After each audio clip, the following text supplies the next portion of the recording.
team like Kyrie and KD. Or the Lake Show with King James and AD. Wish I could match him up with the bad boys from the 80s. But no black and white, I need that in HD. HenDawgz.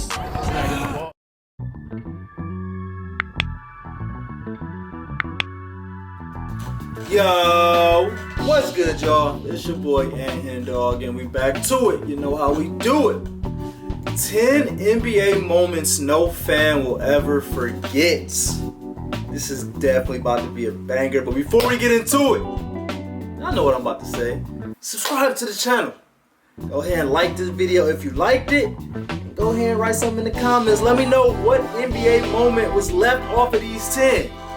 Because there's 100 NBA moments that we will never forget, but for this video we only got 10, man. So let's get into it. I don't really want to do too much talking. Hopefully it's a Kobe moment on here, because y'all know how I feel about Kobe, and this is going to be an invalid video if Kobe is not on one of these moments. So let's get into it. We got 10 NBA moments no fan will ever forget.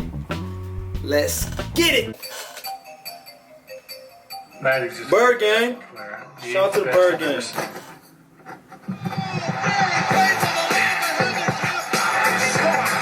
Hey guys, this is Dominic Wilkins. Hey, this is Shaun Kemp. This is Gary Payton. Hey, this is HenDawgz. NBA fan, what's up? This is Vince Carter here. I wonder how many Michael Jordan moments gonna be on here. NBA fan like I am. Make sure you check out. It's gonna be at least 3 Michael Jordans. It's gonna be at least 1 Kobe. It's gonna probably be like three Jordans. Maybe, I don't think it's gonna be no LeBrons. It might be 1 LeBron. It might be that Warriors 73-9 when he beat them. That might be on here. It's gonna be a Larry Bird video. Shout out to the Bird Gang. It's gonna be a Magic video too. Let's see. Hey guys, welcome back to the Basketball Time Machine. What up, Shaun David? Thanks for tuning in. Let's talk What up, some gang? old school NBA basketball. In today's episode, I want to take a look at 10 of the greatest old school moments that we will never ever forget. But before we do that, let me ask you guys for a small favor. Please subscribe to the channel, like the video, and click the notifications button so you never miss an episode of the Basketball Time Machine. Well, he just said old school, so it might not be Kobe or LeBron on here since he said old school, but I don't know. We're gonna see what he means by old school. All right, enough said. Let's get right into it.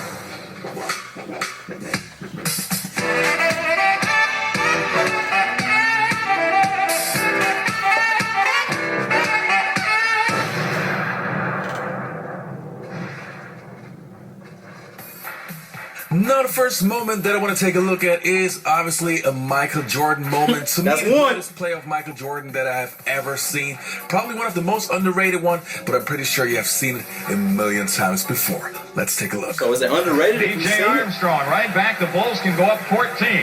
Jordan past Petrovic.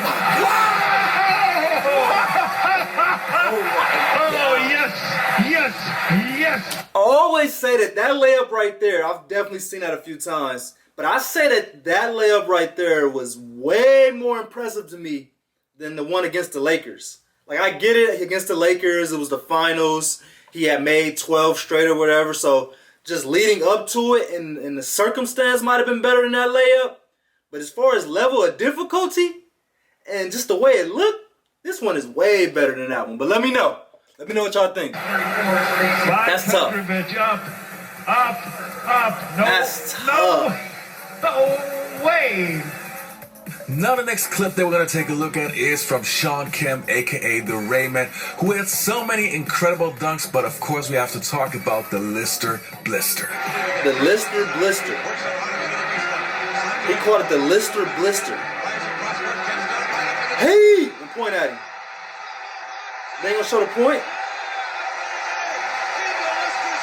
They gotta show the point.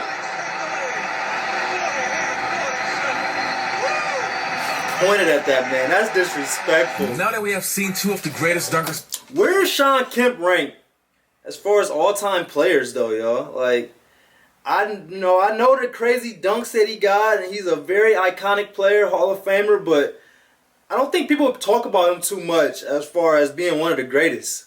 So was he just a slam dunker back in the day? Was that all he was known for? Like, I don't think I've ever seen a Shaun Kemp jump shot. But let me know how his career was and, you know, what his stats was like, and was he more than just a dunker? Let me know. First of all time, obviously we got to talk about Dr. J, so let's take a look at Rock the Baby. And none would be Oh, the more up or the memorable dunk. than the late season breakaway against LA. I was there when he had that famous dunk against the Lakers. Literally stole the ball right in front of me. It's going to be stolen by the doctor. Yes, he's got it. Here he comes. Way right Oh my God, that's nasty. And the doctor made a sensational play. I can't explain it. I mean, it was just like this intense release of emotion. It was incredible. But it was It incredible. was one of those moments as a kid that's just tattooed in my memory. The doctor made a sensational play. He rocks the baby, and what a display. Even in 2022, that would be a cold down dunk. the sideline. I was like, Michael okay, Cooper. this is my chance to make a great play against a great player. But that didn't happen, so I just said, you know, let me duck my head and get out of the way. The greatest dunk of all time. Then, you know what? If you're going to get dunked on by anyone, why not let it be the best in the game? From one of the most elegant guess. dunkers of all time to probably the most powerful dunker of all time, Shaquille O'Neal, who had this incredible dunk on Chris Dudley. Sorry, Chris, but this dunk was just insane. Oh, when he threw the ball at him. Here's Shaq. Against Dudley. You're too little. Then push it. Oh my God, that's what they mean when they say he's the most dominant player ever. By Shaquille O'Neal. The most dominant player does stuff like that. Toying with Shaq and threw the ball in his direction. Man, if you want to pick somebody, Shaq wasn't even mad. you go right to the head of the class when you go after Shaq. He's 6'11" and 260. He was upset. He thought Shaq pushed him after the play. He thought he did. And He then knew he took the did. ball and throws it at Shaq. I think Shaq got a tee before that. Watch this now, Bob. Watch the power. You are He just too overpowers little, him. Chris Dudley. He comes down, and then he shoves him Oh right my there. God, he was gonna fall anyway. Now I think it's pretty understandable that with such a list we have more than one Michael Jordan moment, and the following clip is probably one of the most iconic plays in NBA history, so let's have a look. This is the one I was talking about. I mean, that's a spectacular move. No way. I remember this. Big hands. It's impressive, don't get me wrong. Man, that was I've also been talking about this layup probably for the last 4 or 5 months in my videos, and a lot of people be coming back at me like, bro, why do you keep saying that was an overrated layup? If it was so overrated, let me see you go do a video and go do that same layup so you can show us how easy it is. And I'm just thinking like, bro, like relax. Jordan fans, I'm not saying it wasn't a tough move. It was. It's iconic. He made what? Like I said, he made 12 straight shots, or you know, it was something crazy. And playing against the Showtime Lakers who took over the 80s, this was kind of like that layup that kind of was like, all right, the Lakers, y'all done. I know what y'all did in the 80s, but it's the 90s now. So this layup is going to get y'all out of here. So I get it. I get the, you know, the iconic feel behind it.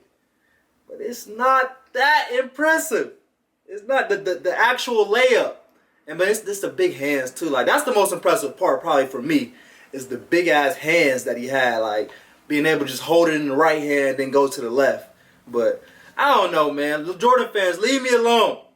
Leave me alone. I don't want to argue about this layup no more. I don't want to argue no more. That was the coldest move I ever seen up to date, right there. Sometimes I dream that he is me.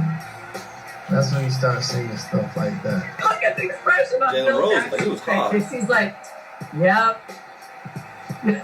That was all just for fun. It was Showtime in Magic's face. Definitely. Michael Jordan just decided, I'm not doing this easy.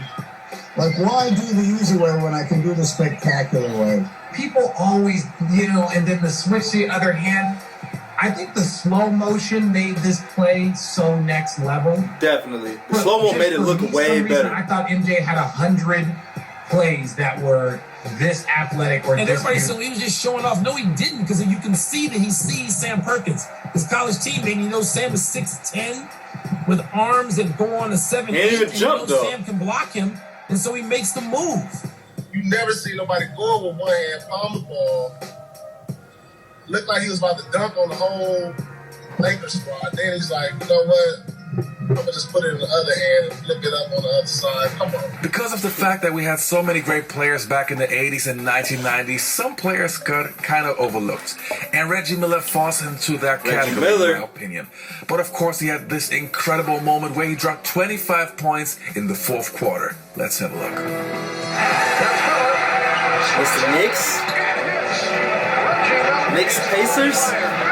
Was the Knicks Pacers ever a crazy rivalry, y'all?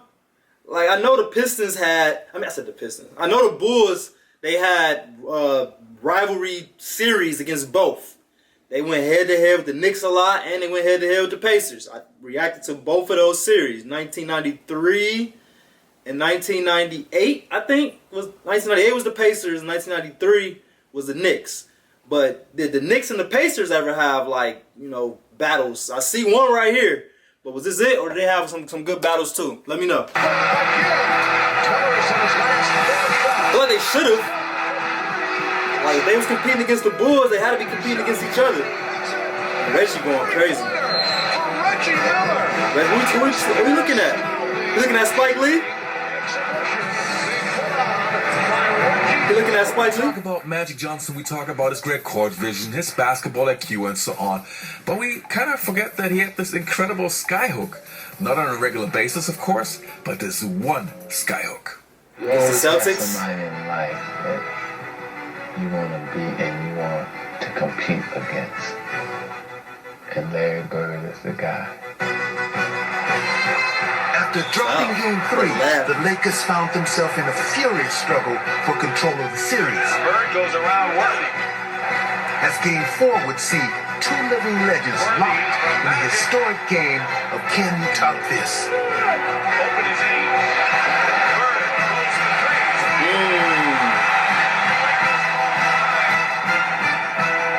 When the pressure gets tight, there are only a few players that want the basketball, and Magic wants the ball. In the game's final moments, Johnson would find himself not only with the ball, but also with the chance to put an end to the decade's most compelling rivalry. To the left goes Magic. He's got it. He didn't shoot it. 5 seconds left. Hey, see the hezzy to the hook? I see Kareem right there, but I'm gonna take the shot and I'm gonna take his shot. That's iconic. What year was this? 86 or 85? He's the best I've ever seen, you know. Unbelievable. Back in the 1990s, and I'm pretty sure even until today, if you go to New York and you ask a single person, do you know the dunk, they will all remember this play of John Starks. Hey!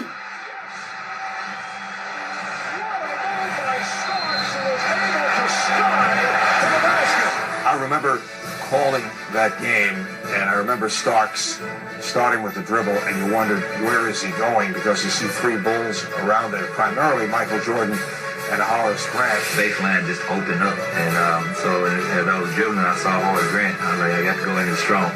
So I jumped with all I had in me and dunked it. Spent out a minute down court. He was a right-hand player. It was just another play to me. And I was sitting right underneath the baseline. He puts the ball in his opposite hand. His offhand, it goes on top of all these people, slams the ball down, exclamation point, heard like nothing I've ever seen. The guard just erupts. Everybody's going crazy. And like I said, I had the best seat in the house. This is what it looked like where I was sitting. And the last clip that we're going to take a look at involved Michael Jordan again against the Utah Jazz in the NBA Finals. I just get goosebumps thinking of this iconic moment. 43. Get the steal. I just ran this play. I ran the play, the same exact play, the possession before. So let me get this steal. 17 seconds. Let me get this steal. 17 seconds. Y'all put Byron Russell on me? Somebody that looked like me? Somebody that looked like me? I'm about to get this guy a bucket. With the lead. Michael Jordan now as he gets Bryant Russell. Was it a push-off? I asked the same question. In every video that I get where this video is in there, let me know. Was it a push-off? I gotta ask. Me personally, it was not a push-off at all. It was a love tap, if anything. I think Byron Russell probably wanted to flop a little bit because he didn't have no other option. You can't guard Jordan, so it's like, what else can I do? I could try to make it look like I got fouled, got an offensive foul, and that's might be my only way of getting this stop right now, and it didn't work. He hit him with the crossover, and now he got these shoes named after him called the Last Shot 14s, and it is what it is, man. Look at Bryant Russell. It is what it slips, is. and Michael pulls up and buries the shot to give him a 1-point lead. All right, you guys, He that didn't was it even for flop. today's episode. I hope you enjoyed this video. Don't forget to leave a like, subscribe, and hopefully see you next time. Appreciate you, Sean Dave. Yeah, now that I look at it, it really wasn't even a flop. I think it was just a crazy change of direction, and Bryant Russell just didn't have nothing coming. It wasn't nothing he can do. But I appreciate y'all for watching that video. There were definitely more old school videos. I don't think Kobe and LeBron's plays made the cut because they were just a little too soon. But yeah, I appreciate y'all for watching. If you just went through that whole video with me and you're not subscribed yet, go ahead and hit that subscribe button, man. Go ahead and like this video if you like it. And go ahead and write something in the comments. Let me know what video didn't make the cut. What iconic video that you can remember off the top of your head that made you love basketball, that made you become a fan of a player or a team that, didn't make that cut. Or if you agree that one of those 10 videos is your favorite, let me know and what that video means to you, man. But I appreciate y'all like always. We out.